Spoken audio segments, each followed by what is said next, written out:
Let me be honest with you. All that time you spent grinding through AI theory, activation functions, backpropagation, the statistical guts of a dozen models, might not be the golden ticket you thought it was. Look at job descriptions today. They're not hunting for theorists. They're hunting for engineers who can ship.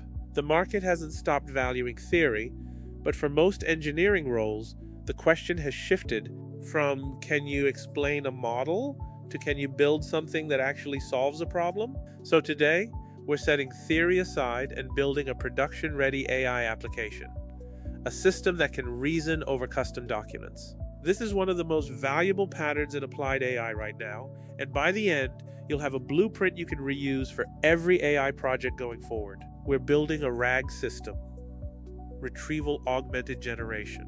Instead of an AI that only knows what it was trained on, RAG lets it pull in new, relevant information before generating a response. It's the tech behind modern chatbots and enterprise search. Here's the core loop in 4 steps. Ingestion and chunking.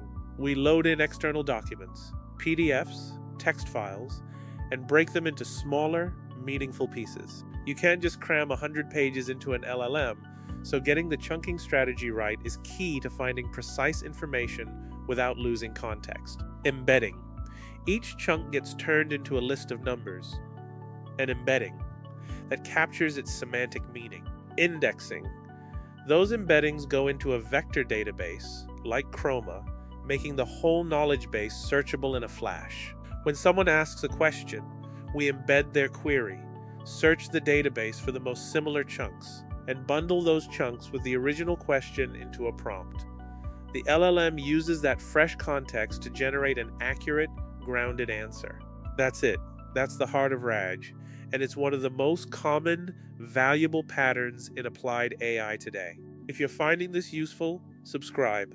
We'll go deeper on hybrid search, re-ranking, and deployment in future videos. For now, take this pipeline and build it yourself. Change the data source, swap the vector database, make it your own. Stop watching tutorials. Go build something.